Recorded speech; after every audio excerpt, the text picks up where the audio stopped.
Love Serye TV.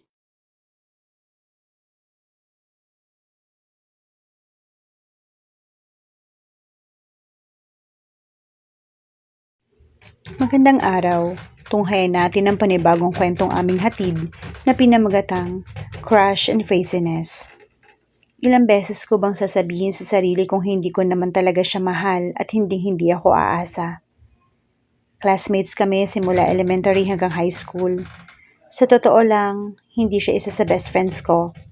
Close friend ko lang siya dahil 30 lang naman kami sa klase. Isa lang siya sa mga kagrupo ko sa cleaners na inuutusan ko lang na magtapon ng basura dahil siya lang naman ang lalaki sa grupo namin. Sa ilang taon namin pagsasama sa loob ng classroom, isa lang siya sa random na taong nakikita ko. Isa lang siya sa libo-libong tao na nakakasalumuha ko. Isa rin siya sa mga classmates kong naiilista ko sa noisy list. Isa rin siya sa mga naiilista kong tumatayo kapag walang teacher. Isa lang siya. Tama, nag-iisa lang pala siya. Nakapagtapos kami ng high school na parang wala lang. Nagkikita pa rin naman kami tuwing may reunion. Nagpapansinan. Alam ko lahat ng kwento sa kanya dahil nga close friend ko siya. Sa lahat yata ng close friends ko, siya lang yung pinakamakulit. Tanging pagpapalitan na lang ng text messages na naging communication namin ng mas madalas. Pinapadaan ko lang siya ng group messages ko. Pinapadalhan ko lang siya ng mga quotes tuwing bumabati ako ng good morning sa lahat. Pero nakakatawa, dahil sa bawat pakikipag-usap niya sa akin, nararamdaman kong parang may iba. Second year college na kami ngayon at pareho kami ng kinukuhang course. Night shift siya at ako naman ay pang umaga. Nakikita lang kami sa school tuwing tanghaling tapat. Kumbaga, intersecting lines, tanghali ang point of intersection namin dalawa. Sa bawat intersection na nagaganap sa tuwing nagkikita kami sa hallway, isa lang ang iniisip ko. Sana magkita pa kami araw-araw. Paano ko nalaman to?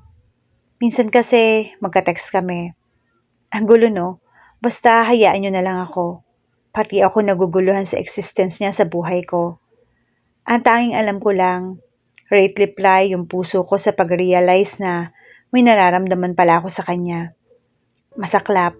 Dahil pagkatapos lang ng 2 taon ko lang napagtanto ang lahat. Nakakatawa nga eh. Ngayon lang ako naghanap sa kanya ng ganito. Naglalakad ako sa hallway ngayon. Nagulat na lang ako na may umakbay sa balikat ko. Uy, late ka na niyan. At kung akbay niya, nasa balikat ko pa rin. Ramdam na ramdam ko yung kilig hormones ko at naging active na naman sila. Na-realize ko na ayos lang pala maging maliit lalo pag ganito katangkad yung aakbay sa'yo. Uwe, ikaw yon. Hindi ko na inalis yung pagkakadantay niya sa mga balikat ko. Sanay na naman ako at alam kong friendly approach lang para sa kanya yon. Kaya naman, inakbayan ko na lang rin siya. Naiilang ako pero hindi ko pinahalata sa kanya. Ayoko din naman bigyan niya ng meaning yung ginagawa ko.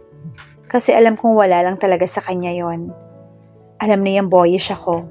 Siga at hindi rin ako yung tipo ng babaeng nagkakagusto. Kaya siguro alam niyang safe siya sa akin. Anong section mo? Tanong niya sa akin. First semester ngayon.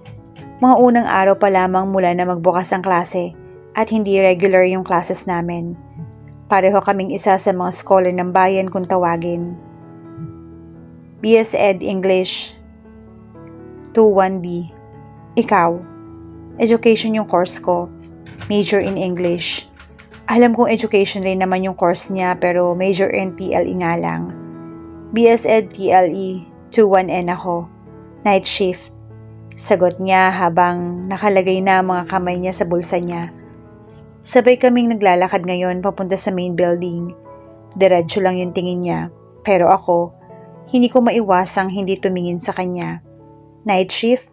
Bakit? Ang aga mo ata. Tanong ko sa kanya. Inosente lang yung tanong ko sa kanya. Hindi ko pa alam yung dapat kong sabihin. It's quite random thoughts and random questions. Nagpapapalit kasi ako ng schedule sa isang subject. 6 p.m. to 9. Yung uwi ko every Monday. Ang pangit diba? Kaya pinalipat ko ng oras. 9 a.m. to 12 noon. Yung dalawa kong subjects. Eduk subjects ko yon kaya nagawa ng paraan na malipat ako ng ibang section. Sa haba ng kwento niya, wala akong ibang nagawa kundi tumingin sa mata niya habang naglalakad kami. Oo, hindi ko na halos tiningnan ang dinadaanan ko dahil masyado na akong nasilaw sa mga mata niya. Buti na lang, alam ng mga paa ko kung saan ako pupunta. Anong section raw ba ang pupuntahan? Tanong ko sa kanya. Natalisod ako sa bato sa daanan, kaya napilitan na akong tumingin sa daan at hindi na sa kanya. Sabi sa schedule ko, sa section nyo ata, Foundation of Education at Philosophy of Education yung subjects ko kasama nyo eh. Hindi naman nag-react yung heart ko nang marinig ko yung sinabi niya. Busy kasi ako sa pag-aaral kaya alam kong hindi ko na rin siya masamahan masyado. Pero ayos lang. Iisipin ko na lang na throwback high school lang yung pagkikita namin. Ang cool kasi. Naku, mag-ingat ka sa section namin. Maraming maingay sa amin. Ayaw mo nang maingay, hindi ba? Kung ikaw naman na mag-iingay sa tabi ko, ayos lang. Nakangiti siya na sabihin niya ito. 9:09 pa lang ng umaga pero bakit kailangan gumugulong na lahat yung butterfly sa tiyan ko? Bad trip. Paasa ka no? Pag ako na-fall sa'yo, lagot ka sa'kin. Na-fall lang pala di sasaluhin kita. Saan mo ba banda gustong mahulog? Tumawa siya ng malakas pagkasabi nito. Kailangan bang iibahin yung sagot niya sa tanong ko? I mean, bakit ang layo ng sagot niya? Pa-fall masyado. Ang hirap kayang umasa. Sa tuwing makikipag-usap ako sa sarili ko sa harap ng salamin, kinukumbinsi ko yung sarili ko na wag mahuhulog sa kanya. Wag rin akong aasa dahil malamang na malamang ginagawa niya yun sa lahat. Para kasi siyang tumatakbo bilang Mr. Friendly sa lahat ng lugar Mariz, wag ka nang aasa kay Jan. Isa lang siya sa random na taong pwedeng manakit ng random din na puso at buhay mo. Yes, nagmo-monolog ako tuwing umaga. Itago na lang natin siya sa pangalan Jan. Ayoko na kasing bigyan ng atensyon. Yung buong pangalan niya. Baka sabihin ninyo masyadong detalyado yung paglalarawan ko sa kanya. Sa unang pagpasok niya pa lamang sa classroom namin, agaw pansin na kaagad ang presensya niya. Naglilingunan kasi yung mga classmates kong babae sa kanya. Nagbubulungan rin sila pagkatapos. Ang mas weird pa sa ginagawa nila, tumitingin sila sa akin at nagtatawanan. Paano? Sa akin kasi siya tumabi. Pareho kaming nasa likod ng part ng classroom. Ang init palang pumasok kapag umaga. Isang electric fan lang rin nasa room nyo. Dapat sinasabi nyo to sa advisor nyo Bolong niya sa akin habang itinataas na yung collar niya para magpaypay. Halata nga naiinitan siya. Ano ka ba? Maulan kaya? Hindi naman mainit. Baka naiinitan ka lang kasi katabi mo ako. Bulong ko rin sabay tawa. Natawa ako sa reaction niya kasi sobrang poker face. Nakikipagtitigan muna siya at saka sinabi, last mo na yan. Tumawa siya pagkatapos. Ikinainis ko yon. Kapag ako nagjo-joke masama, bakit pag siya nagpapatawa, tumatawa naman ako Nakikisama naman ako sa joke niya. Nakakainis hindi ba? Halos 1 oras na kami naghihintay sa professors namin. At halos ting isa, walang dumating. Isa ata tong training nila sa amin, ang magkaroon ng infinite patience. Halata talagang hindi pa regular classes dahil sa hindi nila pagpapakita sa amin. Kung ang mga professors may lakas ng loob umabsent, dapat tayo rin Unfair di ba? Sabi niya sa akin.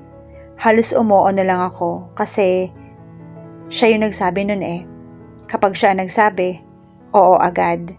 So anong punto mo? Tanong ko sa kanya. Huwag mo sabihing magkating tayo. Malapit lang naman yung SM dito. Ayaw niya sa akin. Hindi ako yung estudyante na fan ng cutting classes. Kahit hindi pumapasok yung professors, naghihintay talaga ako. Pero mukhang magiging fan na ata ako nito dahil sa pagpipilit niya sa akin. Ang nonsense ng gusto mong activity. Magbasa ka na lang nang may matutunan ka. Sagot ko sa kanya. Inirapan ko siya at natawa ko. Deep inside, sa reaksyon niya. How dare you? Putol niya sa sarili niya dahil alam kong nauutal siya. How dare you say that to me? Nauutal siya pagkasabi nito. Pwe, ayoko mag-English. Hindi naman ako English major. Tara na. Hindi lang sa libro natututunan ang lahat. Dapat alam mo yan. Natapos rin ang mahabang debate namin. Napapayag niya ako mag-cutting classes. Hindi pa naman raw regular classes kaya wag raw ako mag-alala. As if hindi ako mag-aalala, diba? Nasa loob kami ng jeep papuntang SM. Siksikan sa loob dahil pilit na pinagkasya ng jeepney driver ang 30 na tao sa maliit na jeep niya. Ang lakas ng patugtog niya ng rap songs. Masikip at mainit at matindi ang tawanan ng mga magkakakilala. Natawa ko dahil nilibre niya ako ng bayad. Oops, hindi na kita sisingilin. Malakas ka naman sa akin. Natawa na lang rin ako sa pagmamayabang ni John. Peste ka kamo, ewan ko sa'yo. Sabay hampas ng malakas sa braso nito. Nag-smirk lang siya. Pang-asar diba? Pero imagine, wala nakaisip sa mga brain cells ko na magiging ganito kami. Isa lang din siya sa mga random na taong nakakausap, nakakasalamuha at nakakasama ko sa loob ng isang araw. Pero bakit sa random na taong ito, nagulo ang arrangement ng butterfly sa tiyan ko? Nagtatalunan na sila imbis na lumilipad. Hindi niya na ako kinausap pagkatapos. Nagbabasa ka ng text sa cellphone niya. Napatingin na lang ako ng masama sa driver. Dahil ang bilis niya magpatakbo ng jeep. Bata pa ako, ang dami ko pang pangarap sa buhay, ang dami ko pang iniisip. Si John lang ang nagsasabing mainit yung panahon, pero sa totoo lang, lamig na ako dahil June at panahon ito ng tag-ulan, cancellation of classes at mas mahabang oras para matulog. Si John lang talaga ang may kakaibang opinion sa lahat ng bagay, pati weather hindi niya pinalagpas. Dahil maulan, imbis na mag-basketball at pumunta sa basketball court, nalipat kami sa covered court na may gymnasium rin ng school. Sa kanang bahagi kami ng bleacher na opo dahil na rin doon kami pinapunta ng PE instructor. Samantala napansin ko namang nasa kabilang side naman ng bleachers ang klase ni John. And time check. Tama, 12 noon nga pala. Last subject ko na to at siya ang first subject pa lang. Maris! Nahihiya ako dahil ang lakas ng tawag niya sa akin. Alam ko na, nangaasar lang to dahil alam niyang ayaw kong tinatawag ako kapag may ibang tao. Nahihiya kasi ako na may iba pa silang isipin. NBSB pa ako at ayokong malagyan ng dungis yung title kong yon. Nagtingin na ng mga kaklase ko sa akin. Iyon ang tingin na may kahulugan. Ngumisi pa nga ang mga seatmates ko sabay-sabi. Hindi ko ina-expect na may boyfriend ka pala, Maris. Inirapan ko lang sila at pinatigil na. Sa totoo lang, hindi ko pa ma-decipher if may something sa amin. Oo, close na close kami. Panay ang palitan ng text messages. Pero wala ng feelings, diba? Mahirap umasa lalo na kung walang pag-asa. Sa huli, masasaktan na rin lang ako. Kaya lang, hindi ko mapigilan yung puso kong nagpapalpitate sa tuwing magkasama kami. Kahit ilang beses ko atang sabihin, wala lang. Alam kong meron pa ring 1% na feelings yung puso ko para sa kanya. Nung araw ring yon, ginabi kami ng uwi dahil nagpa-validate pa kami ng ID at kumuha ng registration forms. Halos 6:00 na kami nakalabas ng school dahil nilakad pa namin. Gabi na para sa akin ang 6:00 dahil hindi naman ako sanay umuwi ng masyadong gabi. Naglalakad na ako sa Terraza Street. Marami pa rin namang tao, kaya nabawasan kahit papano yung kaduwagan ko. Napansin ko kaagad na naglalakad na rin si John. Ng mga sandaling iyon, simpleng white t-shirt lang yung suot niya pero elegante pa rin ang dating niya. Kulang na kulang mag-spark siya. Hinabol ko siya unconsciously dahil binilisan ko yung lakad ko. Alam kong same lang kami ng way. Halata bang masyado ako knowledgeable sa kanya? San ka sasakay ngayon? Tanong ko sa kanya. Balita ko sumasakay siya ng LRT. Hindi pa ako nakakasakay ron dahil jeep ako nakakasakay palagi. Tara, LRT tayo? Yaya niya sa akin. Hindi pa ako nakakasakay ron. Kasama mo naman ako . Mas lalo atang nagpanik yung heartbeats ko nang hawakan niya yung wrist ko. Sobrang kakaiba na yung feeling dahil baka maging 100% na yung 1%. Pasalamat ako dahil gabi na. Hindi na masyadong halata kung magbablush man yung pisngi ko o hindi. Nasa loob na kami ng LRT station at naghihintay ng susunod na tren na darating. Hawak-hawak yung LRT card kasi takot ako mawala yon. Kaya lang inagaw niya sa akin. May mga bagay na nawala kapag masyado mong hinahawakan. Sabi niya sa akin. Oo, lalo na kapag ikaw yung kumuha. Kainis. Maktol ko sa kanya. Kaya kapag may feelings ka na sa isang tao, dapat hindi mo na hinahawakan. Dapat dyan, nilalabas. Sinasabi. Crush and craziness. Tunghayan na po natin ang ikalawang bahagi. Tinanong ko siya kung kailan pa siya naging love advisor. Sabi niya 3 minutes ago lang. Baka naman nabasa niya lang yung sinabi niya dahil tiningnan niya muna yung cellphone niya bago bumanat sa akin. Babanatan ko na talaga siya. Nang makasakay kami sa loob, nangangapa pa ako. Nakatayo lang kasi kami. Hindi pa ako marunong mag-balance ng sarili. Salamat ako dahil hawak niya yung rail sa train. Kaya naman sa braso niya ako nakahawak. Nakakakiliti na sa hawak mo. Bulong niya sa akin.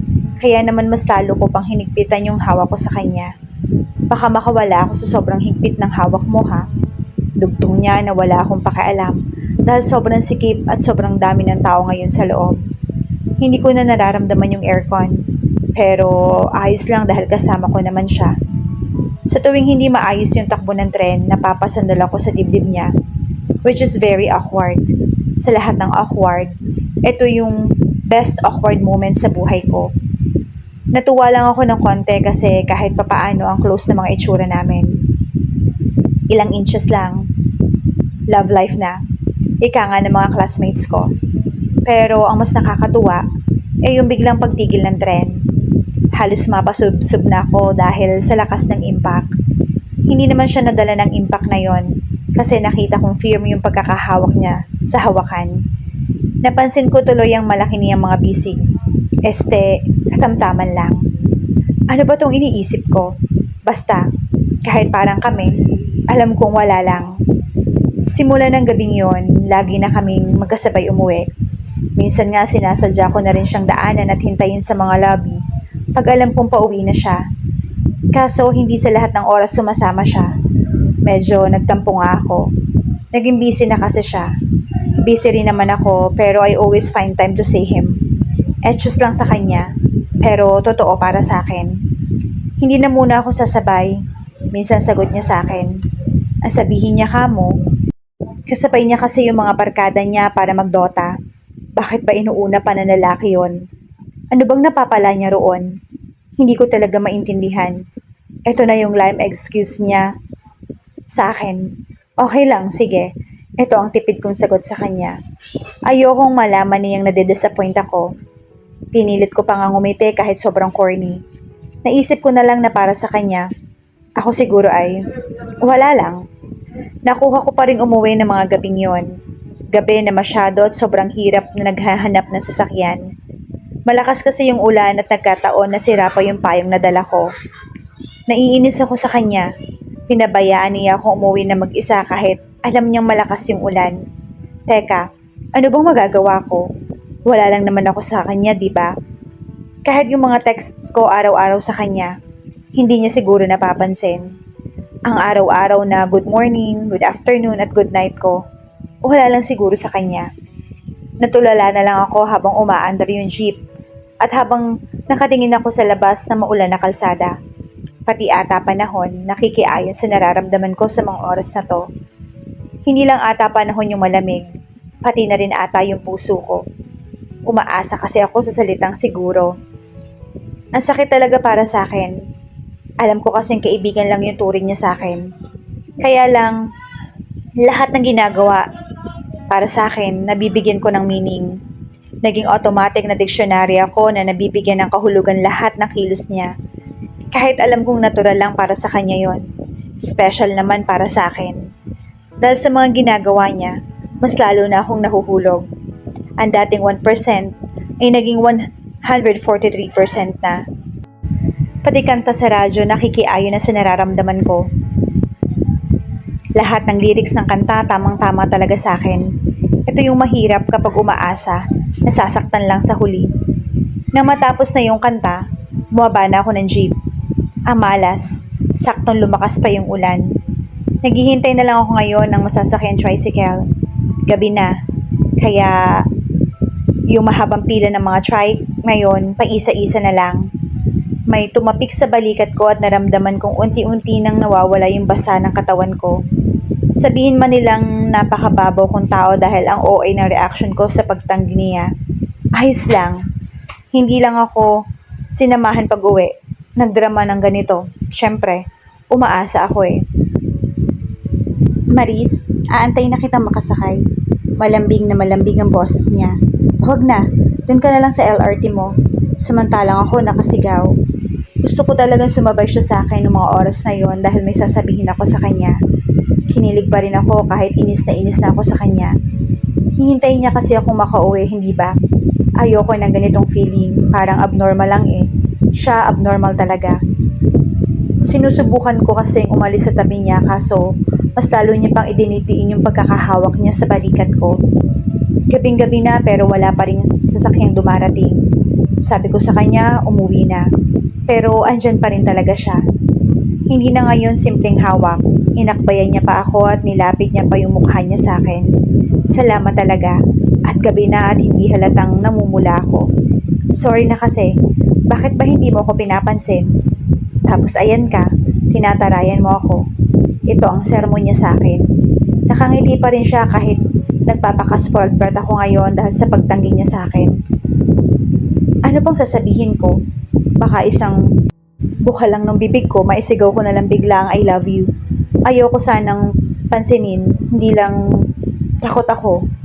Pero dahil sa ayoko nang umasa pa sa mga isasagot niya sa sasabihin ko, hindi ko alam kung saan ko hinugot yung sinasabi ko sa kanya na, alam mo, feeling ko, manhid ka talaga. Manhid. Kaso, hindi na siguro niya narinig yung sinabi kong yon. Papaano, dumating na yung tricycle na sasakyan ko. Ang lakas ng pagkakabrum-brum nito kaya yung sinabi ko parang nawalis lang. Ha? Ano? Andiyan na yung sasakyan. Sige, ingat ka Maris. At nginitian niya pa rin ako. Tama, manhid nga talaga siya. Pagkaalis niya kasi, sinundan ko pa rin siya ng tingin. Sabi ko na nga ba, dapat nung una pa lang, hindi na ako umaasa. Masakit pa rin umasa sa mga oras na to. Lalo pa akong nasasaktan nang nakita ko siyang may pinapayungan ring iba. Sana lahat sa love, perfect. Kapag gusto mo siya, gusto ka rin niya. Tapos kayo na. Yung tipong hindi nauuso yung salitang paasa at ang taong manhid. Sa likod ng notebook ko ay may mga katagang I love you na sana marinig ko rin sa kanya. 7 things I hate about him. I hate how he makes me smile. I hate how he makes me feel special. I hate how he makes me find him. I hate how he makes me think of him. I hate how he makes me like him. I hate how he makes me assume that he loves me. And I hate how he makes me fall in love with him. Sabi nila, the best way to forget your crush is to write all the things you hated the most about him. At least 7 things will do. This is the best way daw to forget someone who doesn't even know or care that you exist. Before I start writing, let me define what crush is. I use this term to describe my crush. He is one of my closest friend. He is one of my classmates. He is one who makes me feel special. He is the one who made my heart beat. I mean, siya yung unang lalaki nagpatibok sa puso ko. Oops, bakit ko siya gagawa ng listahan? Simple lang. I don't want to be listed as one of the martyrs na nakilala sa ngalan ng pag-ibig. All I want is someone to love, not someone to long for. Susulat ako ng listahan para magkaroon ng someone, hindi humahanap na nagpapaasa. Call me corny pero wala eh. Na-in-love ako. At heto ako ngayon, iniiwasan na wag maging isang hopeless romantic na nag-a-assume na sana magustuhan rin niya ako. Maris, anong ginagawa mo at seryoso ka dyan? Tanong niya. Okay, fine. Kaya nga ako gumagawa ng listahan para kalimutan siya. Tapos heto, parang may one typical day lang sa kanya ang abalahin at estorbohin ako. Agad kong isinara yung notebook na pinagsusulatan ko ng listahan para makalimutan siya. Nag-rhyme talaga. Sa likod lang ng notebook ko na gamit sa school, sinulat yung mga bagay na yon. Ayoko namang kumuha pa ng special paper para lang kalimutan siya. Sayang, di ba? I hate how he makes me smile. Naalala ko pa rin yung una kong sinulat. I hate his smile. Katulad ngayon, dahil maaga akong pumasok sa school, kaming dalawa lang ang nasa loob ng classroom. Seatmate ko siya, pero hindi ko ina-expect na darating siya ng ganito kaaga. Nginitian niya ako. Nakakainis. Ayoko na sa ngiting iyon. Ayoko sa nakakatunaw ng ngiting iyon. Na kahit isang dipang layo namin sa isa't isa, parang paulit-ulit na tumatalbog sa mata ko ang nakakatunaw niyang ngiti. Di ba may kasabihan na, nobody's perfect? Bakit siya perfect? Nakakainis. Lumapit siya sa akin. Pahiram naman ng homework sa math. Kopyahin ko lang yung given. Sabi niya, hindi pwede. Sabi ko, baka kasi makita niya yung sinulat ko sa likuran ng notebook. Nakakahiya. Sige na, please. Nginitian niya ako kahit halos nawala na yung mata niya sa sobrang pagngiti. Kinilig pa rin ako. Sobrang magko-compliment yung pink niyang labi at ang makikinis niyang mukha. Idagdag pa ang hairstyle niyang ang lakas maka Daniel Padilla. Ganito na lang, bigay ko na lang sa'yo. Yung may sagot na, sa yellow pad isusulat hindi ba? Palusot ko nang matapos ang usapan. Natapos ang umagang yun ng mabilis. Pinakopya ko siya ng assignment. Wag lang niyang mahiram yung notebook ko. Wala sa kanya yung mga kopya ng assignment pero absent siya kahapon at wala siyang idea sa ginawa namin. Kaya okay lang naman. I hate how he makes me feel special. Sabay na tayo mag-lunch? Alok niya dahil lunch break naman. Ano ba? Isa na naman to sa mga paraan niya para iparamdam sa akin na special ako sa kanya. Kahit buong tropa namin niyayaya niya mag-lunch. Pwede ba? Huwag ka na kasing mag-hallucinate na special ka dyan. You are just one of his friends. Tsaka lahat naman naaalok ng lunch. Magtigil ka nga, hoy. Kakainis. Sarili ko na lang yung kinakausap ko. Uy, sige na. Wala kasi akong kasabay ngayon. Ang lungkot kayang kumain mag-isa. Okay, fine. Sa isang kondisyon, pinagmasdan ko muna yung mukha niya habang hinihintay niya ako magsalita. Ililibre mo ako. Pumayag naman siya na ilibre ako. Aba, college na kami. Hindi ko mapipigilang hindi kiligin habang nasa may iisang table lang kami. At parang isa siyang prinsipe na nagdadala ng favorite na pagkain ko sa mesa. Siya ang nag-serve ng kakainin namin. Siya rin na nagdasal bago kami kumain. But still, I hate how he makes me feel special. Baka masaktan lang ako sa huli. Mukhang wala na rin namang mararating ang pag-ibig na to eh. After ng lunch break, hindi na kami sabay bumalik sa classroom. Nagpasabi na rin sa akin na mauuna na lang daw muna ako dahil may kailangan pa siyang puntahan which is, hindi naman niya nasabi. I hate how he makes me find him. Tulad ngayon, kahit gaano ko sabihin na ayoko na siyang hanapin, hindi ko mapigilang hindi siya hanapin. Saan kaya siya pumunta? Sino kayang pinuntahan niya? 15 minutes na lang before 1 pero wala pa rin siya. Nagkating kaya siya? Hindi niya naman ugali yon. Hindi bale. Sinulat ko na lang uli yung pangatlong reason kung bakit dapat ayaw ko na sa kanya. At heto na yung bagay na hinahanap ko ngayon. Hinahanap ko siya. Parang yung sa kanta lang, hinahanap-hanap kita. Hinahanap-hanap kita. Ang OA lang. Pero wala akong magawa kundi mag-antay kung papasok ba siya o hindi. Papasok naman siguro yun kasi kung hindi, hindi na siya mag-e-effort na kumopya ng assignment sa akin. Ilalabas ko pa lang yung cellphone ko. Baka kasi nag-text siya kung saan siya pupunta. Kaso bago ko pa magawa yun, may humawak na magkabilang balikat ko at ginulat ako. Anak ng cauliflower. Nabigla kasi bukod sa hinawakan niya yung weakest point of my life. Iginloy niyo pa yung buhok ko. In short, na-combo ako. Nakakainis. Huwag mo na nga akong isipin. Siguro, ite-text mo naman ako para pumasok, no? Sabi niya, nako, ngayon palang iwasan mo na yan. At dito naman pumapasok yung pang-apat na dahilan kung bakit ayaw ko sa kanya. I hate how he makes me think of him. Pwede ba? Kadiri ka. Manigas ka nga sa pinagsasasabi mo. Utang na loob.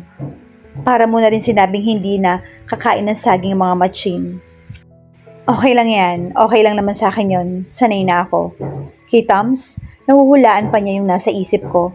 Sa dami-dami ng requirements na kailangan kong gawin, bakit may panahon pa yung utak kong isipin siya? Siguro marunong mag-time manage itong brain cells ko kaya naman may time pa para isipin siya. Nakakainis. Wala pa rin yung teacher naming mga next subjects after na lunch. Kaya siguro napagdesisyon na niyang magpalipat ng upuan at tumabi sa akin. Nagsusulat siya sa kabilang upuan. Tinigilan niya muna ako. Kaya naman nagkaroon ako ng chance para isulat yung panglimang ayaw ko sa kanya. I hate how he makes me like him. Halos kalahating araw ko nang pinagpatulan tong pagsusulat ng mga ayaw ko sa kanya. Simple lang, nagustuhan ko na kasi siya, which I do not like. Siya kasi, kaibigan ko yon, close friend, yung tipong makulit pero isang mabuting kaibigan. Siya ang kausap ko kapag sobrang down ko na. Sa dami kong problemang nailabas sa kanya, hindi ko na malaya na unti-unti akong napapalapit sa kanya. Nakaupo pa rin siya malapit sa akin. Sa pwesto kung saan nakikita ko yung magaganda niyang mata na seryosong nakatingin sa kanyang sinusulatan. Highs, nakakainis. And I hate how he makes me assume that he loves me. Habang sinusulat ko ang pang-anim na dahilan kung bakit dapat ayaw ko na sa kanya, bigla niya ba naman akong kinalabit at inabutan ng isang Cadbury chocolate. Nagulat talaga ako. Out of nothing, biglang mag-aabot ng favorite kong chocolate. Binili ko para sa'yo. Di ba may quiz? Tayo sa statistics mamaya. Sabi nila, pampagood vibes daw before exam ang chocolate. Pangkondisyon ng utak. Nginitian niya naman ako at halos hindi ko na makita yung mga mata niya. Kitams, kung araw-araw tong ginagawa sa'yo, anong pag-iisipin mo? Pero may bayad yan ha. Sabay tayo umuwi, okay? Hindi na ako sumagot. Paano ko naman siya makakalimutan kung patuloy niyang ipaparamdam sa akin na pinapahalagahan niya ako? Paano ko siya makakalimutan kung sa bawat pagsasama namin, lagi may mga paru-paro sa tiyan ko? Paano ko siya makakalimutan kung sa bawat pag-iisip ko, kasama pa rin siya? Nakakainis. Nakakainis ka. Ito na lang ang sagot ko sa kanya. Ha? Bakit? Nagulat siya. Pero I love you na ang meaning nun para sa akin. Nagre-review na ako. Hindi ko na kailangan ng chocolates. Sigaw ko. Ha? Ikaw na nga itong binigyan, ikaw pa ang galit. Hindi mo ako naiintindihan eh. Sigaw ko ulit. Tumayo ako sa kinauupuan ko at binitbit ang notebook ko at yung libro sa statistics. Lumabas ako ng classroom at pumunta sa cafeteria. Ayoko muna siyang makita. Para kasing masyado nang natotorture yung utak ko sa mga tumatakbo sa isip ko kung paano siya kakalimutan. Napahawak na lang ako sa sentido ko sa sobrang stress. Kung bakit pa kasi pumasok sa isip ko yung gumawa ng listahan. Hayun tuloy, para ko na rin binalatan ng sarili ko ng buhay. Binuksan ko na ulit yung notebook ko at nagpatuloy sa pagsusulat. I hate how he makes me fall in love. Kung usong hashtag caps lock para intense sa diary ko, applicable ang present tense dahil hanggang sa kasalukuyan, hindi nawawala yung pag-iisip ko sa kanya. Hindi mawala yung pag-iintay ko na sabay kami nang umuwi. Hindi mawala yung paghihintay kung sabay kami magla-lunch. Present tense talaga. Pagkatapos kong isulat ang huling word, which is yung name niya, nagulat ako nang maramdaman ko na parang may tao sa likod ko. Baka nakasulat yung pangalan ko dyan. Tanong niya. Listahan to ng noisy. Huwag kang tumingin. Ang walang kwenta kong sagot. Kaso, habang naninigas ako sa pagkatulala, dahil parang nabasa niyong nasa notebook ko, hindi ko na malayang hinila niya pala yung notebook ko at tumakbo palayo. Na-realize ko na lang na dala-dala niya yung notebook ko. Pagkatapos kong mapansin na lahat ng tao sa cafeteria sa akin nakatingin. Hinahabol ko siya without care. Kung hindi na ako makapasok at makapag-take ng quiz sa stats. Grabe, sa may hagdan ng third floor ko siya inabutan. Nakatayo lang siya at seryosong nakatingin sa akin. Binasa mo ba? Tanong ko. Ang alin? Tanong niya. Yung nakasulat sa notebook ko. Sagot ko. Oo, pati yung nasa likod binasa ko na. Sagot niya. Nang lumapit ako sa kanya, hiyang-hiya akong kunin yung notebook ko. Pero paglapit ko, ibang notebook ang inabot niya. Yung notebook na pinagsulatan niya kanina. Para saan yan? Tanong ko. May sinula rin kasi ako. Sagot niya. Saan? Tanong ko. Sa likod ng notebook ko. Sagot niya. Kinuha ko yung notebook na iniabot niya. Finally, binilisan ko yung pag-scan ng notebook na iyon at hinanap ang pinapabasa niya. Kaya lang bigla siyang nawala sa paningin ko pagkaabot niya. Napangiti ako habang binabasa ko ang mga nakasulat sa likod ng notebook niya. 7 sentences. Katulad ng sa akin. Just change the word hate into love and change the word he into she. May note pa siya sa dulo. Sana sinabi mo para hindi na ako nabaliw ng ganito. Crush and craziness. Tunghayan natin ang 3 bahagi. Bakit kailangan dumating ng tamang tao sa maling pagkakataon? It was summertime. Akala ko makakapagpahinga ako ng matagal. Shit, hindi pa rin pala. OJT ko na rin kasi ngayon sa isang opisina na nasa loob ng mall. Sounds good pero hassle pa rin katulad ngayon. Lunchtime pero minamadali ko pa rin yung sarili ko. Kailangan ko kasing lumabas sa opisina ng mas maaga kasi mauubusan ako ng upuan sa food court. Shit lang kasi hindi ko ma-imagine yung sarili ko na nakakain ng nakatayo. Sabi ni mama, pagtiyagaan ko na lang raw. Pumatak na naman ang 12:00. Sumenyas ng break ang supervisor. Ilang araw na siyang matamlay dahil may sakit raw ang anak nito. Hindi ko na rin inalam. Hindi naman ako tsismoso. Nag-uunahan ng mga paa ko para bumaba gamit ang escalator. Ang dami kong dapat tapusin. Nagmamadali akong pumila sa madalas kong kainan, sa sizzling plate.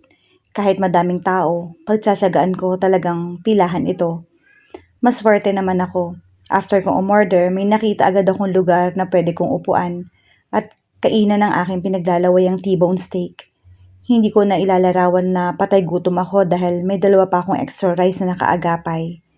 Pang-10 araw ko na ngayon. Konting tiyaga na lang. Matatapos ko na yung OJT. Hindi ko na madadaliing pang kainin sa loob ng kalahating oras yung favorite kong pagkain. Hindi na rin ako magpapakahirap humanap ng upuan. Excuse me, pwedeng makishare? Medyo napahinto ako sa pagkain ko na may isang napakagandang babae ang bumungad sa aking harapan at nagtatanong kung pwede ba daw siyang tumabi sa akin. Sa bagay, 2 naman kasi ang pwedeng umupo sa lamesa ko ngayon. Pangdalawahan kasi talaga to. Pero balik tayo sa babae sa harapan ko. Sure, have a seat. Ay shit, nagkakandautal-utal pa ako sa pagsagot. Ang ganda kasi niya eh. May magic effects ba yung naaamo niyang mukha? Nakakaakit kasi. Ay mali, napawi niya kasi yung pagod ko pagkasalita niya. Ang sarap naman kumain kung ganito yung makakasabay mo. Umupo siya sa harapan ko. Ang pagkain lang nadala niya, carbonara at breadstick. Chocolate drink pa yung inumin niya. Kaya siguro siya payat dahil sa kinakain niya. Hindi ako makapag-concentrate sa kinakain ko. Para akong busog na nabibilaukan. Ang hinhin niya namang kumain. Parang pag hinawakan ko siya, mababasag siya anytime. Hindi ako makatingin ng diretso kasi baka tinititigan din niya ako. Ang lakas ng dating ng babaeng to. Kuya, okay ka lang? Nabigla na naman ako kasi nagsalita siya. Nakakakita na naman ako ng mga nagsasalitang tao nun. Iba yung dating ng boses niya sa akin. Yung manipis at pink niyang labi na ang sarap tignan. Parang anytime gusto ko na lang halikan eh. Kaya pala. Alan. Manya ka talaga. Alan na lang. Sagot ko sa kanya. Yan na lang yung tawag mo sa akin. Okay lang ba talaga kayo? Tanong niya ulit. Okay lang. May naisip lang ako bigla. Sabi ko na lang. Palusot.com/kinakabahan ako. Ang daldal ng isip ko ngayon. Minsan na lang kasi ako makakita na ganito at makakausap ng babae. Dahil masyado akong killjoy. Sabi ng mga tropa ko. After 10 minutes, natapos na din siyang kumain. At konti lang kasi yung pagkain niya. Kaya pala ang payat niya. Ako din naman, tapos na pero pinauna ko siyang umalis. Ay, peste. Nahihiya ako. Gusto ko sanang itanong yung pangalan niya.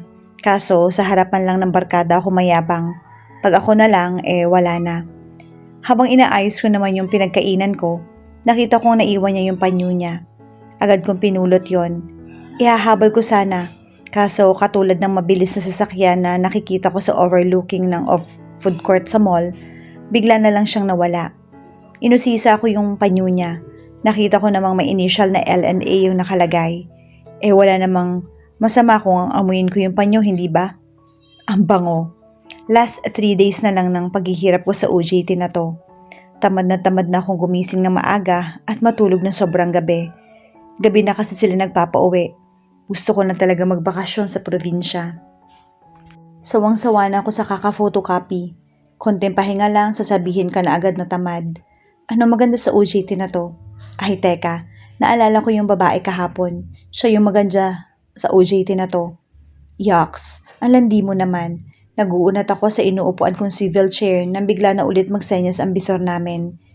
Hindi na masyadong maganda yung nangyayari sa tiyan ko habang naglalakad ako papuntang food court. Una, nilalamig na ako sa sobrang lakas ng aircon sa room namin. Pangalawa, naglalaway na ako sa steak. Pangatlo, nang makita ko sa food court, halos wala ng space para maupuan. Hindi bale, try ko namang kumain ng nakatayo ngayon. Sabi ko nang naka-order na ako. Naglakad-lakad ako, dala-dala yung tray ng pagkain ko. Wala pa din upuan. May tumawag sa akin. Kuya, Anghel, ay mali. Yung kasabay ko pala to kahapon. Sa kung sinuswerte ka nga naman Ang swerte ko talaga. Uy, ikaw yung kahapon hindi ba? Salamat. Nakakabading tong pagsabi ko ng salamat ha. Wala pong anuman kuya. Tinawag niya na naman akong kuya. Aroy ko, mukha na ba akong matanda? 19 lang naman ako.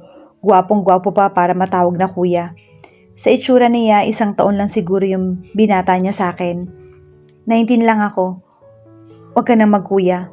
Bata pa naman ako Tapos inilapag ko yung pagkain ko sa lamesa namin. Shit. Sa love at first sight yata to. Hindi na siya sumagot sa sabi ko. Patapos na pala siyang kumain. Seryoso? Patapos na? Nawalan ako ng gana kumain. Akala ko pa naman magkakasabay kaming kumain. Hindi naman pala. Paalis na siya nang maalala ko yung panyo niya. Pinagpuyatan ko pa yung panyo na yun. Para malabhan lang. Sinearch ko pa sa internet kung paano magpapabango yung panyo niya ng sobra. Oh come on, ako na yung magaling. Panyo mo sabi ko sa kanya sabay abot ng panyo niyang kulay rosas. Hindi agad siya sumagot. Bahagyang napakunot yung noo niya. Tapos bigla siyang umiti sabay sabi, sorry, hindi po sa akin yan, kuya. Triple kill. Backslide 3 times. Pero napansin ko na napangiti siya ng napakasimple. Akala ko sa'yo. Hindi bale, baka nga sa iba to. Palusot.com/ sana makalusot ulit. Akala ko pa naman ay sa kanya. Akala ko pa naman. Bad trip. Pogi points na din sana yon. Kung alam ko lang na hindi pala sa kanya yon, iniwanan ko na lang yung panyo na yun sa mesa. Gusto ko lang apakan tong pesteng panyo na to. Naglakad na siya paalis. Nakaitim naman siya ng palda ngayon at puting blusa. Ang ganda niya talaga. Literal bang tumutuloy yung laway ko? After 10 minutes, tinapos ko na muna yung pagkain ko. Masaya siguro kung hahanapin ko muna yung babae. Minsan lang to, maaga pa naman. Patayo na ako ng biglang. Sorry po, sabi ng babaeng nakabangga sa akin. Excited siguro tong maupo sa maiiwan kong upuan. Nakasuot siya ng jeans at white t-shirt lang. Nakapasod ang buhok niya. Hindi ang ideal girl ko. Wala yon. Masama sa loob kong sagot. Masama talaga yung loob ko di sana naabutan ko pa yung anghel ko. Pasalamat na lang tong nakabunggo sa akin at babae siya. Kundi, baka hindi ko talaga siya matansya. Umalis na ako at iniwan ko na din yung panyo na akala ko ay sa angel ko. Hay buhay. Kung kailan naman ako available at ready to mingle, tsaka naman ako maaabala. Walking with hands inside the packet ang drama ko ngayon. Hinahanap ko ang aking anghel. Kuya, isang boses na naman ng babae. Paglingon ko, siya din yung kaninang umupo sa inupuan ko. Ano yon? Walang gana kong tanong. Kulit kasi niya. Yung panyo mo ho. At hindi ko pa din makita yung mukha niya dahil natatakpan ng bangs niya. Tipikal na babae. Mukhang baliw. Joke. Asar lang talaga ako. Hindi kasi sa akin yan Napatas ako ng makapal kong kilay. Tantanin niya lang ako. Kuya, iniwan niyo po ito sa mesa kanina. Diba sabi? Don't leave your valuables unattended. At makulit pa nga ang makulit na babae. Hindi din naman kasi sa akin yan, sabi ko. Baka naman po akala niyo lang yon. Minsan kasi naghahanap pa din tayo sa mga bagay na wala naman. Nakakalimutan na tuloy natin yung maraming bagay na nasa paligid natin. For the second time, inabot niya ulit yung panyo. Tinanggihan ko pa din yung inabot niya. Baka naman sa ibang tao kasi yung panyong yon. Iniwan ko na lang siya. Inikot ko na ang buong building pero hindi ko pa rin siya makita. Excited na akong kumain bukas. Sana makita ko siya bukas at sana wala nang humabol sa aking makulit na babae. Pre, overtime daw tayo ngayon, sabi ng kasama ko sa akin. Hindi ko na lang siya pinansin kasi masyado na siyang abala. Ilang files pa yung nakatambak para i-photocopy ko. Kailangan din daw yon within that day. Bakit ba kasi nila minamadali yung mga bagay na pwedeng ipagpabukas naman? Hoy, ang lalim ng iniisip mo Tapos tinapik niya na naman ako sa balikat. Lambingan lang to. Wag. Huwag kang maingay. Baka maingayin yung bisor natin. Sigaw ko sa kanya. Normal lang sa amin to. Naglalambingan kami nung kasama ko. Antaray mo naman.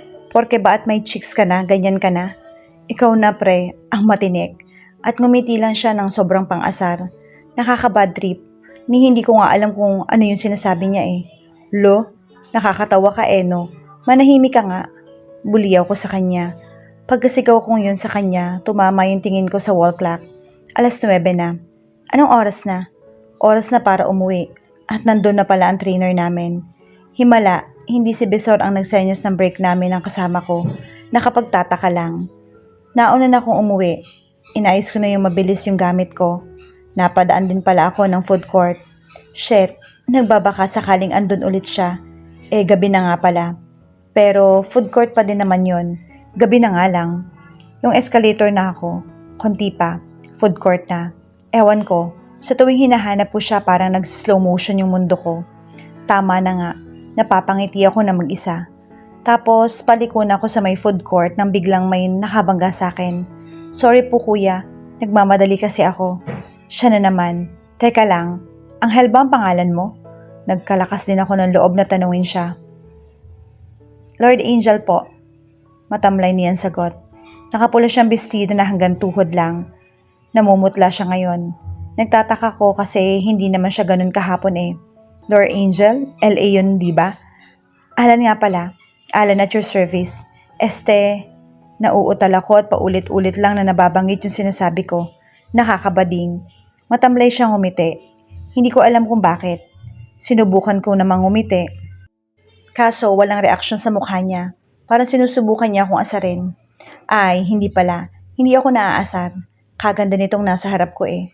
Inabot ko yung kamay ko at makapag-shake hands man lang sana. Pero, salamat na lang at tuluyan na siyang umalis. Hindi ko alam kung bakit mas matamlay na siya ngayon kaysa nung makita ko siya nung isang araw. Tsaka mukha pa siyang mabait nun. Ang mga babae talaga. Napaka-unpredictable. Grabe to. Next year hindi na talaga ako dito mag-OJT. Sobra na makapagtrabaho.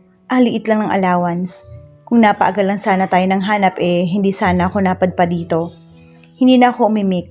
Okay lang naman na kahit 11:00 na naghahantay pa din kami ng allowance naming to sa mall na to. Wala sa akin yon kasi hindi naman ako naboboringan sa magstay sa huling araw. Kaso nalulungkot ako kahit ganito ko kasiga. Ni hindi ko man lamang siya nakita. Bukas na din biyahe ko sa probinsya. Sana makita ko siya. Hoy, ang tahimik mo dyan? Tanong niya. Hindi ka ba nasasayahang nakasahod na tayo? Irritable din naman ako. Walang kwenta ang isang araw kung hindi ko siya makikita. Kahit shake hands lang, masaya na ako. Nakakatamlay pa din kasi sa labas ng office namin. Doon sa kung saan makikita mo kung sino yung dumadaan ng escalator. Nagbabaka sakali pa din ako makita ko siya. Habang nakikinig ako sa mga reklamo ng kasama ko, napansin kong may pababa ng escalator. Teka, yun yung makulit na babae nung isang araw. Hawak-hawak niya pa rin yung panyo. Tinawag ko siya out of curiosity. Miss, patakbo akong lumapit sa kanya. Kasi nawala na naman eh. Nang makalapit ako, hinawakan ko siya sa balikat. Nakita ko, hawak niya yung panyo na naiwan ng anghel ko. Sa'yo pala yan eh. Bakit binigay mo sa akin? Parang ang presko ko na masyado. Nang mas lalo pa ako mapalapit sa kanya, napansin ko na namamaga yung mata niya. Namumula yung mata niya na parang galing sa pag-iyak. Panyo oh, inalok ko sa kanya yung panyo ko. Hindi siya sumagot. Ganyan naman kayo mga lalaki. Ipagpipilitan niyo yung gusto niyo. Hindi niyo iniisip na meron din naman kaming gustong mangyari para sa amin. Sa'yo na yung panyo mo. Ang patuloy siya sa pag-iyak. Hindi ko magets yung sinasabi niya. Ang alam ko lang hindi ko tinanggap yung panyo na binigay niya nung isang araw. Sinundan pala ako ng kasama ko. Naramdaman ko siyang pumunta sa likod ko. Nagulat naman ako nang lumapit yung bisor namin sa babaeng nasa harapan ko. Pamangkin ko nga pala. Pakilala niya sa babaeng naka-shirt sa harapan ko. Una na kami. Burol kasi ng kapatid niya. Condolence po sir, sabi ng kasama ko. Umalis na sila at kami na lang yung natira. Hindi ko alam kung bakit pero bigla akong kinabahan. Alan, bukas na lang daw pala ibibigay yung allowance natin. Nakikirami kasi ngayon ng lahat ng staff ng kumpanya sa namatay na pamangkin ni Mr. Fu. Bisor eh. Sinong pamangkin? Tanong ko. Angel raw ang pangalan pre. Crush and Craziness. Tunghayan natin ang ika-4 na kwento. Nasaktan. Ang tanging pinagsisisihan ko lang ang oras na hindi kita napuntahan. Akala ko since nasa 21st century na tayo, hindi na uso ang pagpapadala ng mga snail mail. Not until the day na may maligaw na sulat sa akin. Isang lumang dormitoryo sa Maynila ang tinutuluyan ko. Mas malapit kasi ito sa school. Lalo pat college na ako at nag-aaral na ako maging masipag. 3 kaming nakatira sa bahay na to. Luma na ang mga kahoy na materyales ng dormitoryong ito at lubhang nakakatakot tirahan para sa mga duwag. Isang araw pa lamang ako nandito at sa isang araw na yon may natanggap akong sobre. Yellowish ang kulay nito. Kanino kaya galing to? Alam ko, sila mama lang ang nakakaalam ng address ko dito. Wala akong natatandaang may pinagbigyan ako ng address ko rito. Liham isa, para sa mahal ko. Isang araw pa lamang ang nakakalipas na maghiwalay tayo. Alam mo bang gustong-gusto na kitang makita? Ito ang unang beses na susulat ako, kaya lubos akong natutuwa. Sana sa sulat na to ay maramdaman mong hindi kita kakalimutan. Sa aking pagising, ikaw ang una kong naiisip. Ikaw at ikaw lang. Sana pakatandaan mo na mahal kita. Hihintayin kita sa pagbabalik mo dito sa ating baryo. P.S. Sulatan mo ako pabalik kung matanggap mo ang sulat na to. Nagmamahal, Cornelia. Hindi ko lubos maisip na sa ganitong panahon, may mga tao pang manluloko at mag-aaksaya ng oras sa ganitong bagay. Bad trip. Nasayang lang yung oras ko sa pagbabasa ng sulat na to. Kaya, mabuti pang itapon na lang to. Bad trip. Pati ako napapalalim ang pagsasalita ng Tagalog eh. Kaya lang napag-isip-isip kong since wala naman akong ginagawa, subukan ko kayang i-replyan yung sulat. Hindi pala subok. Re-replyan ko talaga. Dumiretso ako sa lamesa namin sa kusina. Checkered na pula at puti yung design nito. Parihaba ito at tama lang para sa aming 3 na mga kasama ko. Iisa lang kasi kami ng kitchen at kainan. Tig-iisa lang rin kami ng kwarto at banyo. Humanap ako ng isang papel at ballpen para makapagsulat na. Ilang minuto ko nang hawak yung ballpen, pero walang pumapasok na salita sa isip ko. Una, ngayon pa lang ako gagawa ng snail mail. Mas mabilis kasi yung text o email na lang yung gagamitin eh. Sanay rin ako sa pagte-text, pero no choice. Mukhang hindi na nadadaan ng modern technology itong nagpadala ng sulat sa akin. Na makatapos ako magsulat, ito naman ang naging malokong sagot ko. Dear Corns, I miss you too. It's been a long time since I left and that sucks and that kills me. I wish to see you now. I badly need to see you now. I can't find any reason to breathe if it's not because of you. I can still remember the day when we first met. Your eyes, they were wonderful and so are you. You were the first person I remember upon waking up. I badly want you here with me now. In love with you, John. Ipinasok ko ang sulat na ginawa sa isang airmail na envelope. Yung may white, blue at red na lines sa gilid. Hindi ko alam kung bakit ko to ginagawa. I think I'm just bored. I don't have something to do since wala pang masyadong assignments sa school. I just feel like replying to her replies. English na yung gamit kong lengguwahe dahil gusto kong subukin yung magsusulat pa siya sa akin. Makalipas ang 4 na araw, natanggap ko na naman ang isang sulat. Katulad ng unang sulat na natanggap ko, dilaw rin ang kulay na sobrang lalagyan nito. Ikalawang liham. Sa aking sinta, alam mo bang labis ang aking kasiyahan nang matanggap ko ang iyong sulat? Oo, hindi ko mailarawan kung gaano ako nagtatatalon sa tuwa. Nang matanggap ko iyon, badid ko mula sa aking katulong na ikaw ay sumulat. Kumusta na sa iyong tinutuluyan? Papalapit na ang pasukan sa aming nayon. Subalit, hindi ako nakapag-aral ngayong taon. Ikaw dyan sa Maynila, kumusta naman ang iyong kalagayan? Nawa ay patuloy pang lumakas ang ating relasyon kahit sa ganitong sitwasyon. Ang iyong tugon ay lubos kong iniintay. Ako ang tinutukoy mong chords? Sa panimulang bati mo? Bakit English na yung gamit mo? Tila ikaw ay nagbago. Nagmamahal, Cornelia. Kahit sinabi niyang sobrang saya raw ng pakiramdam niya sa sulat ko, nararamdaman ko pa rin parang may kalungkutan sa tono ng pagsulat niya. I don't know, I'm just good in reading between the lines or even beyond the lines. Teka, bakit nga ba English? Wala lang. Brad, ano binabasa mo? Love letter? Tanong ng kasama ko sa dorm. Nasa salas ako ngayon habang binabasa ko yung sulat niya. Nakadikwatro at nakasandal sa sofa na parang tamad na tamad sa buhay. Oo, Brad. Ewan ko lang kung sa akin to. Wala namang pangalan. Di kaya sa'yo? Mas lalong hindi, Brad. Good luck. Pasok na ako. Sumenyas na siyang lalabas siya ng dorm. Inihanda ko na yung sulatan ko. Ramdam ko kasing anytime magre-reply tong babaeng to sa akin. Wala ba siyang kaibigan para mag-aksaya ng panahon para sumulat sa akin ng ganito? Baka mga tropa ko lang to at tinitrip ako. Anyhow, I replied. Dear Cornelia. Real name na niya, hindi na siya magtatanong. It was nice reading your reply. Sa totoo lang, naubusan ako ng salita para ipaliwanag kung gaano kita kamahal. Okay lang ako sa bago kong dorm. Maayos naman ang mga gamit. Malapit na rin kaming pumasok. Bakit hindi ka papasok ngayong school year? Nag-aalala ako. Sulat mo ang pinakahihintay ko araw-araw. English dahil nag-e-ensayo ako sa darating kong asignatura. Ako'y sa'yo. John. Pinirmahan ko yung sulat ko. Palibhasa wala akong ibang magawa. Sawa na ako sa online social media sites at texting. Siguro this is one way para makaiwas sa boredom sa dorm. Hindi ko kaagad na ipadala yung sulat ko. Nagkaroon kasi kami ng sunod-sunod na activities sa school. Nandyan ang walang katapusang orientation at ibang boring na programs tuwing simula ng klase. Nagkaroon kaagad kami ng long test sa isang major subject. Kaya wala akong time para maipadala agad ang sulat sa kanya. Late ang reply ko, sa madaling salita. Hindi ko inaasahang kahit late na ako sumulat sa kanya, nagsulat pa rin siya at naipadala niya. Narating ko agad. Katulad ng dati, yellowish ang kulay ng envelope. Pero walang ibang nakasulat kundi ang address ng dorm na tinutuluyan ko. Ni pangalan ko, hindi nakasulat sa envelope. Wala ring petsa. Ikatlong liham. Sa aking irog. Naiintindihan ko kung bakit natagalan ka sa pagpapadala ng iyong sulat.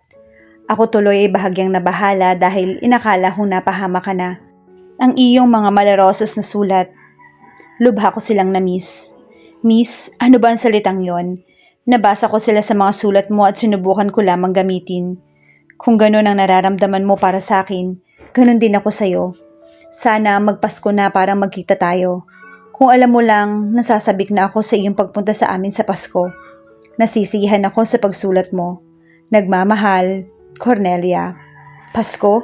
Ibig sabihin nangako siguro yung kausap niya na dadalawin niya yung dalaga sa Pasko. Nakakapagtaka. Bakit mukhang nasa ibang dimensyon yung babaeng yon? Bakit ganun siya magsalita at magsulat? Hindi niya ba alam ang salitang miss? I wonder if she fully understood what I was saying.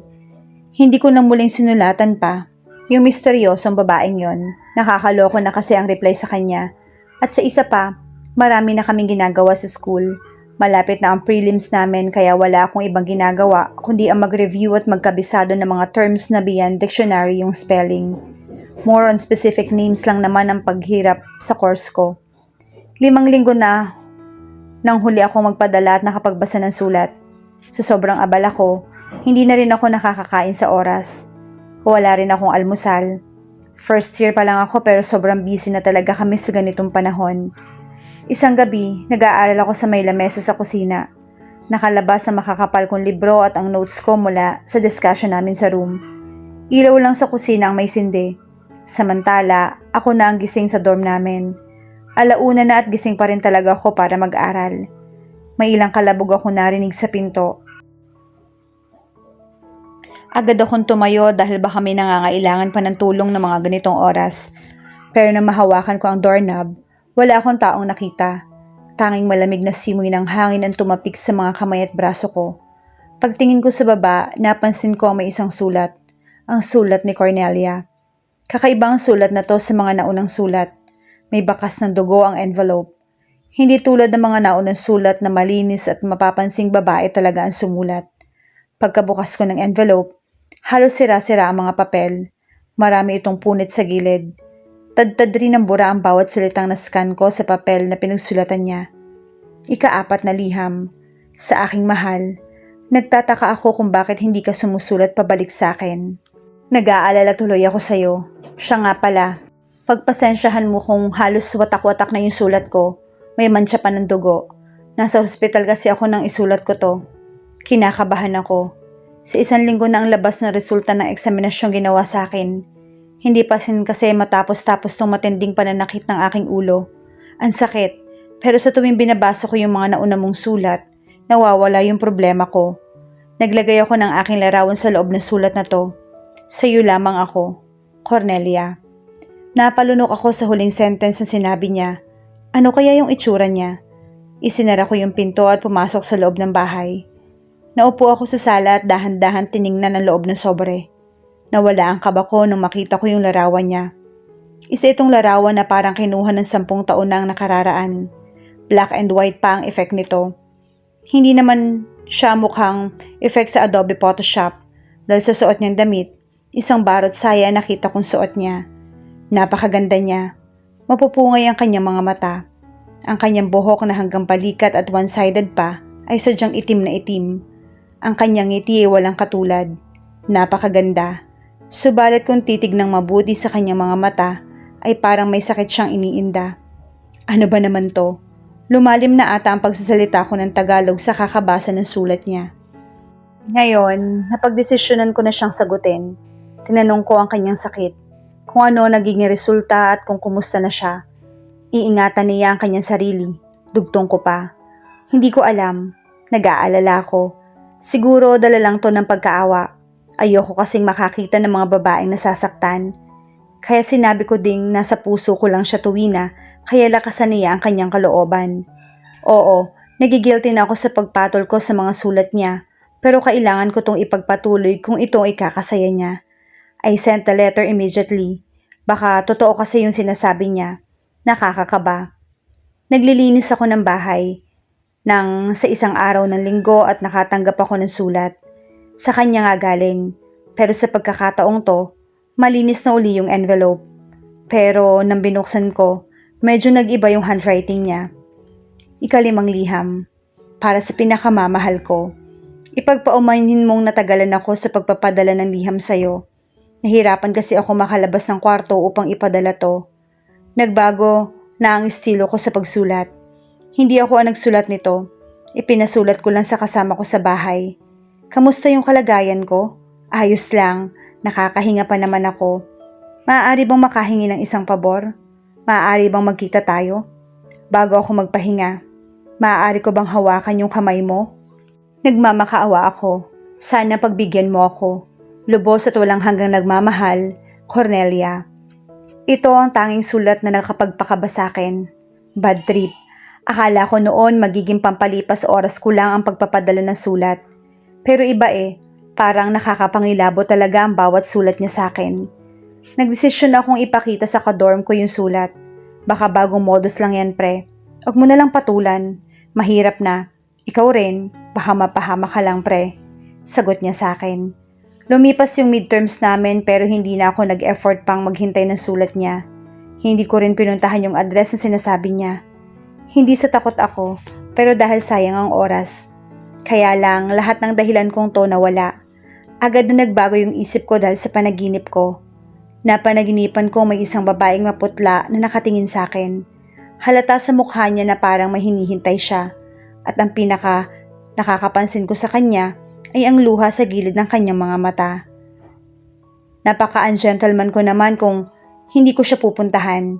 Kaya nang isang araw na walang pasok, nagdesisyon akong puntahan yung address na yon. Dala ang picture niya na parang graduation picture niya dahil sa effect at design nito. Siguro creative shot niya lang to. Sa isang liblib na bayan pala sa Tanay Rizal siya nakatira. Pagtapa ko sa bayang yon, mangilan-ngilan lang ang nakita kong bahay. Nagtataka tuloy ako kung papaano nagkatao sa lugar na to. Number 13 Sitio San Antonio Sampaloc, Tanay Rizal. Cornelia Fernandez. Sa loob ng 3 oras, pilit kong hinahanap sa Google Map ang address na nakasulat sa envelope. Tinitigan ko rin ang kanyang picture. Inosente ang kanyang mukha. Maya-maya ay sumisilip ako sa labas ng nasakyan kong jeep dahil sobrang tagal talaga ng biyahe. Sa sinabi niya sa sulat niya, hindi ko alam kung saan dito. Sa dinaraanan ko ang sinasabi niyang ospital. Maaliwalas ang buong Tanay. Ganito rin naman sa lugar namin. Kaya lang malayo talaga to. Mabuti na lang at walang traffic kaya kahit papaano ay naging mabilis yung biyahe. Bumaba ako sa Sampaloc Inn na nakalagay sa Google Map. Ito ang nagsilbing landmark ko para hanapin yung sitio na sinasabi niya. Nakapagtataka dahil wala naman akong nakikitang baryo o pamayanan. Ang lalim ko na magtagalog. Sorry. Sa paligid ng lugar na yon, nilakad ko pa nga ang looban ng lugar. Nilagpasan ko yung Sampaloc Inn at hinanap ang bahay ni Cornelia. Makalipas ang ilang minutong paglalakad, nakakita rin ako ng isang baryo o nayon o sitio kung tawagin. May isang maliit na barangay hall. Ang tanging nakapukaw ng atensyon ko ay isang malaking bahay na walang tao. Subalit may isang matandang babae na nakaupo sa tapat nito. Tila nagluluksa. Tila nalulungkot. Lumapit ako sa kanya dahil siya lang ang tanging taong nasa labas ng bahay. Sa bagay, 5:00 pa lang ng umaga. Kaya naglakas loob na ako magtanong sa kanya. Dito po ba ang bahay ni Cornelia? Tanong ko sa kanya. Hindi siya sumagot ni umimik. Masama yung tingin niya sa akin. Walang ano-ano. Ay tumayo siya at humarap na. Mas desente sa akin. Panglima ka na sa mga binatang pumunta para hanapin siya. Wala na si Cornelia, iho. Matagal na siyang wala. 5 taon na ang nakararaan.